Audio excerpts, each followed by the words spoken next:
अस्सलाम वालेकुम dear audience, welcome back to my YouTube channel. This is Rana Shahid here. Dear audience, जैसा कि आप जानते हैं कुछ जाती मसरूफियात की वजह से मैं वीडियो नहीं बना सका, लेकिन अल्हम्दुलिल्लाह हमने जो है ना काम स्टार्ट कर दिया है। और आज हम जो है ना अपडेटेड जो बुक जो 2025 के लिए 2026 के पेपर के लिए जो अनाउंस हुई, जो पीटीबी और पंजाब टेक्स्ट बुक है, उसके अकॉर्डिंग हमने जो है ना लेक्चर प्रिपेयर करना, लेक्चर बनाना स्टार्ट कर दिए हैं, जिनमें आज हम चैप्टर नंबर 1 को डिस्कस करने लगे हैं। चैप्टर 1 का फर्स्ट लेक्चर आज हम इस वीडियो के अंदर देखेंगे। पूरी एक जो क्लास है उसको हमने पढ़ना है जी। तो सबसे पहले हम देखते हैं, चैप्टर का नाम है biodiversity and classification. As you know very well, biodiversity का मतलब है वैरायटी ऑफ लिविंग ऑर्गेनिज्म या variety of species. While on the other hand, जब हम क्लासिफिकेशन की बात करते हैं कि हम ऑर्गेनिज्म को उनकी सिमिलैरिटीज और डिफरेंसेस की बिना पे जो है ना क्लासिफाई करते हैं, to check their evolutionary history, to check their evolutionary perspective, to check their evolutionary relationship to the other organism. तो डियर स्टूडेंट, जब हम बात करेंगे कि बायोडाइवर्सिटी एंड क्लासिफिकेशन, ये दो सब्जेक्ट, दो टर्म, हमें दो चीजें सीखने को मिलती है इनसे। Explain about two things. First one is known as variety of species, variety of organism. Secondly, हम ये बात करते हैं जब क्लासिफिकेशन की, evolutionary history among the organism, कि उस जानदार का इर्तकाई रिश्ता क्या है, कहां से निकला, किसके साथ इंटरकनेक्टेड है। जब हम ये तमाम बातें कर लेते हैं तो हम एक टर्म यूज करते हैं इसके लिए, that is known as phylogeny. Phylogeny क्या है? The evolutionary relationship among the organism, के जानदारों में इर्तकाई रिश्ता तलाश करना या इर्तकाई रिश्ता मालूम करना, दैट इज कॉल्ड फाइलोजेनी। तो ये एक फाइलोजेनेटिक ट्री एक सेकंड टर्म है। It is a diagram that shows how an organism are related through evolution. ये हमें ये बताती है कि किस तरीके से जानदार एक दूसरे के साथ एवोल्यूशनरी तौर पे इंटरकनेक्टेड है। जैसे मैं कहता हूं कि फिशेज कन्वर्ट हुई एम्फीबियन में, एम्फीबियन कन्वर्ट हुए रेप्टाइल में, रेप्टाइल से बर्ड, बर्ड से मैमल। तो ये सारी चीजें हम जब बताते हैं तो हमें पता चलता है कि किस जानदार का एवोल्यूशनरी रिलेशनशिप किसके साथ है। फिर एक ऐसा ट्री, एक ऐसी डायग्राम जो शो करती है कि ऑर्गेनिज्म कैसे इवॉल्व हुए और कैसे एक दूसरे के साथ रिलेटेड है। तो डियर स्टूडेंट, मैंने एक ट्री बनाया, ऑर्गेनिज्मिक यानी उसकी रूट्स, आगे ये ब्रांचेस और री ब्रांचेस ये शो करती हैं कि फॉर एग्जांपल हम 5 किंगडम क्लासिफिकेशन सिस्टम की बात करें तो सबसे पहला जो किंगडम बनाया गया वो मुनीरा था, उससे बना प्रोटिस्टा, प्रोटिस्टा से फिर फिंजाई, प्लांटी और एनिमेलिया। तो ये बात हम करते हैं एवोल्यूशनरी पॉइंट ऑफ व्यू से कि प्रोकैरियोट्स से यूकैरियोट्स बने। तो ये जो एवोल्यूशन है इसको पढ़ना फाइलोजेनी, और अगर हम ट्री की मिसाल देके समझाएं तो हम ये कहते हैं फाइलोजेनेटिक ट्री, या उसको आप नाम देते हैं एवोल्यूशनरी ट्री। सेकेंड हम बात करते हैं 5 किंगडम सिस्टम।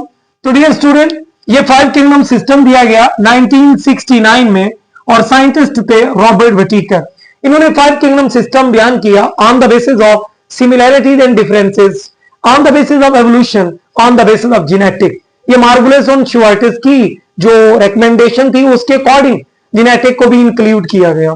जब ये तमाम चीजें करने के बाद ये अंदाजा लगाया गया कि जो है ना 5 किंगडम में कौन कौन से किंगडम है, तो सबसे पहले बने प्रोकैरियोट्स, मुनीरा, फिर उससे निकले 4 आगे यूकैरियोट्स, प्रोटिस्टा, फिंजाई, प्लांटी और एनिमेलिया।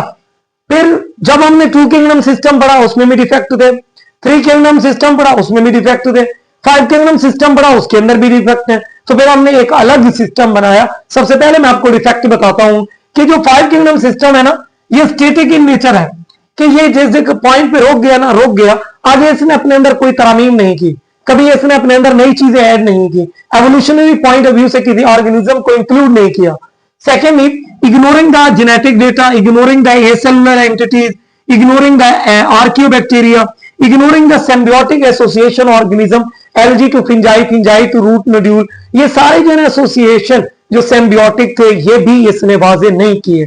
तो जब 5 किंगडम सिस्टम में डिफेक्ट देखे गए तो अल्टीमेटली ये सोचा गया कोई ऐसा सिस्टम हो जो विर्चुअल हो, जो यूनिवर्सल हो। तो फिर उसके लिए एक नया सिस्टम जो है ना मुतारिफ कराया गया, उसको आप नाम देते हैं, that is called 3 domain system. Basically ये 1990 के अंदर एक साइंटिस्ट जिसका नाम है कार्ल वोज या कार्ल वूजी, इन्होंने सबसे पहले ये 3 डोमेन सिस्टम बयान किया। उसके अकॉर्डिंग ये 3 डोमेन कौन सी हैं? Domain bacteria, domain archaea, domain यूकैरिया। अक्सर बच्चे आर्किया भी पढ़ते हैं, आर्चिया भी पढ़ते हैं। इन दोनों का कॉमन एंसेस्टर है बैक्टीरिया और आर्चिया का, क्योंकि ये दोनों बैक्टीरिया में इंक्लूड है और ये प्रोकैरियोट्स हैं। व्हाइल ऑन द अदर है eukaryotes. Eukaryotes evolve from the prokaryote. हम एंडोसिम्बियोटिक हाइपोथेसिस बयान करते हैं। वो हाइपोथेसिस और हमें यही चीज बयान करता है कि किस तरीके से प्रोकैरियोट कॉमन एंसेस्टर के तौर पे एक्ट करते हैं, फिर उनसे यूकैरियोट्स बने। प्रोकैरियोट 3.5 बिलियन ईयर्स अगो सबसे पहला जो ओल्डेस्ट और कॉमनेस्ट फोसल फ्यूल देखा गया वो 3.5 बिलियन ईयर सियानोबैक्टीरिया प्रोकैरियोटिक। फिर उससे एवोल्यूशन हुई यूकैरियोटिक की। यूकैरियोटिक तो रेवोल्यूशनरी पॉइंट ऑफ व्यू से, यूकैरियोटिक तो 1.5 बिलियन ईयर्स अगो बने। तो अल्टीमेटली हम ये कहते हैं कि पहले बना प्रोकैरियोटिक जिनमें न्यूक्लियस नहीं था, फिर उनसे बने 4 ऐसे किंगडम जिनमें प्रोटिस्टा, फिंजाई, प्लांटी, एनिमिलिया जिनमें न्यूक्लियस मौजूद था। तो इट मीन टू से हम ये कहते हैं कि प्रोकैरियोटिक ने एवोल्यूशन दी किसको? यूकैरियोटिक को। So prokaryotes are change into eukaryote या eukaryotes are evolved from the prokaryote. Ultimately dear student, जब हम ये बात कर लेते हैं तो हम सबसे पहली बात बताते हैं 3 डोमेन सिस्टम की वजह क्या पेश है। वजह यह थी कि नई चीजें ऐड नहीं की जाती, वजह यह थी कि मॉलिक्यूलर डेटा नहीं मालूम किया जाता, वजह यह थी कि उसको स्टैटिक नेचर नहीं रखना था। तो फिर 3 डोमेन सिस्टम में पहली क्लास को, पहले किंगडम को, पहली डोमेन को पढ़ने लगे हैं जो कि हमारे पास है, that is known as domain archaea. एक चीज और क्लियर करता जाऊं, डोमेन क्या है।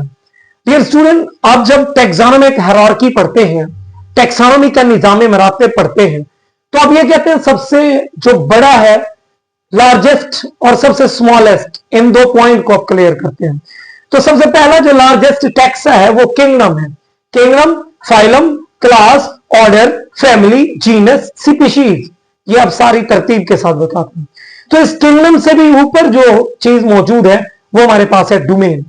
डोमेन की जब हम बात करते हैं तो उसमें सारी चीजें आती हैं, kingdom, phylum, class, order, family, genus, species. आज हम पढ़ने लगे हैं डोमेन आर्चिया या हम पढ़ते हैं डोमेन आर्किया। ये बैक्टीरिया है, बहुत पुराने बैक्टीरिया, एंशिएंट टाइम के बैक्टीरिया। इनको जब हम देखते हैं, इनकी रिप्रोडक्शन, इनकी यूनिकनेस कि न्यू बैक्टीरिया से ये कैसे डिफरेंट है तो प्रोकैरियोटिक। सवाल ये पैदा होता है यूनिक क्यों है, सवाल ये पैदा होता है कि ये पहले क्यों बने। इन तमाम वजूहात को आज हमने डिस्कस करना है। सबसे पहले domain archaea, it is included in monera, ancient bacteria, prokaryotic organism. Example के तौर पे हेलोबैक्टीरिया या मिथेनोबैक्टीरिया। इसकी जो ग्रुप्स है मेजर, वो 2 नंबर का शॉर्ट क्वेश्चन आता है। एक है मिथेनोजन जो कि मीथेन क्रिएट करते हैं, उसके बाद है हेलोबैक्टीरिया जो मैरीन इन्वायरमेंट में रहते हैं, थर्मोकोकाई बैक्टीरिया ये हॉट इन्वायरमेंट में टेम्परेचर में रहते हैं, फिर है थर्मोप्रोटिएटा ये बेसिकली एक ही कैटेगरी से, एक ही फाइलम से है, थर्मोर्चिएटा ये जो है ना हॉट और सिलाइन इन्वायरमेंट में पाए जाते हैं। तो याद रखिएगा ये मेजर ग्रुप्स हैं जो कि आर्चिया से बिलोंग करते हैं। एग्जांपल के तौर पे आप इनको लिख सकते हैं, ये आपका 2 नंबर का शॉर्ट क्वेश्चन पूछा जा सकता है। सेकेंडली कुछ कैरेक्टरिस्टिक बताते हैं। साइज और शेप की बात करें तो बहुत बड़े तो ना कहें, 0.1 माइक्रोमीटर टू 15 माइक्रोमीटर डायमीटर में होते हैं, लेकिन समटाइम ये इनका कोई फिलामेंट अगर बड़े होके कंबाइन होके मिल जाए तो ये 200 माइक्रोमीटर तक जा सकते हैं। ऑल्सो कॉल्ड एज आर्चियोबैक्टीरिया या आर्की बैक्टीरिया। शेप जो है इनकी स्फेरिकल भी हो सकती है, रॉड शेप भी हो सकती है, स्पाइरल भी हो सकती है। अच्छा, फिर ये लोब्ड शेप्ड भी हो सकते हैं। रिप्रोडक्शन, एसेक्सुअल रिप्रोडक्शन करते हैं bacteria. Binary fission, budding, multiple fission, fragmentation. इनमें माइटोसिस और मियोसिस क्या होती है? एब्सेंट होती है। तो डियर ऑडियंस, डियर स्टूडेंट, ये कुछ बेसिक कैरेक्टरिस्टिक थी जो डिफरेंशिएट करती हैं आर्कियो को, आर्किया बैक्टीरिया को यू बैक्टीरिया के साथ। फिर एक और शॉर्ट क्वेश्चन आता है कि आपसे लॉन्ग क्वेश्चन भी पूछा जाएगा कि how archaea are unique from the eubacteria. तो मैंने कुछ पॉइंट लिखे। पहला पॉइंट है सेल मेम्ब्रेन। जब हम सेल मेम्ब्रेन की बात करते हैं तो उसके अंदर प्रोटीन और लिपिड मौजूद है, तो लेकिन यहाँ पे लिपिड के अंदर कोई थोड़ी बहुत चेंजमेंट है। जो आर्कियोबैक्टीरिया है उनके अंदर जो लिपिड है वो ईथर लिंकेज बनाते हैं। फैटी एसिड इनके अंदर स्ट्रॉन्ग और ब्रांच होते हैं ताकि हिंड्रेंस रहे, ताकि जो है ना स्टीरिक हिंड्रेंस, स्टीरिक रेजिस्टेंट, ताकि वो मिच्योर रहे और स्टेबल रहे। जबकि बैक्टीरिया हो गए, यूकैरियोट्स हो गए, इनके अंदर जो लिपिड पाए जाते हैं डियर स्टूडेंट वो अनब्रांच्ड होते हैं और उनके अंदर ईथर लिंकेज पाई जाती है। तो ये इनके अंदर यूनिकनेस है, पहला पॉइंट। सेकंड पॉइंट याद रखिएगा, सेल वॉल। इनके अंदर सेल वॉल जो है ना, जो बैक्टीरिया की सेल वॉल है वो बनी होती है पेप्टाइडोग्लाइकिन की, या जिसको आप नाम देते हैं म्यूरिन, लेकिन इनके अंदर वो प्रोटीन सही तरीके से नहीं पाई जाती, जिस वजह से हम ये कहते हैं कि ये सूडो पेप्टाइडोग्लाइकिन है। सूडो मीन फॉल्स, कि जिनके अंदर कोई अभी लिंकेज नहीं है, जस्ट जो है ना इसमें पाया जाता है कुछ प्रोटीन और पॉलीसेकेराइड, छोटे छोटे यूनिट पाए जाते हैं। लेकिन जो बैक्टीरिया की सेल वॉल है वो तो म्यूरिन या पेप्टाइडोग्लाइकिन पे मुश्तमिल है। प्लांट की सेल वॉल सेलुलोज पे, एल्गी की भी सेलुलोज पे मुश्तमिल है, कुछ और सब्सटेंसेस भी होते हैं, और एनिमल के अंदर सेल वॉल होती नहीं है, वो भी यूकैरियोटिक में इंक्लूड है। तो ये सेल वॉल के अंदर डिफरेंस ये इनको यूनिक बनाता है। 2 पॉइंट हो गए। तीसरा point dear student, genetic similarity. Eukarya और आर्चिया इनकी जेनेटिक सिमिलैरिटीज मिलती हैं। क्यों? क्योंकि इनके अंदर जो है ना जीन्स की स्ट्रक्चर, जीनोम, जीनोमिक सीक्वेंस और जो उनके अंदर बायोमोलिक्यूल पाए जाते हैं ये आपस में मिलते जुलते हैं, जबकि बैक्टीरिया के टोटली डिफरेंट होते हैं। फिर हम बात करते हैं मेटाबॉलिज्म।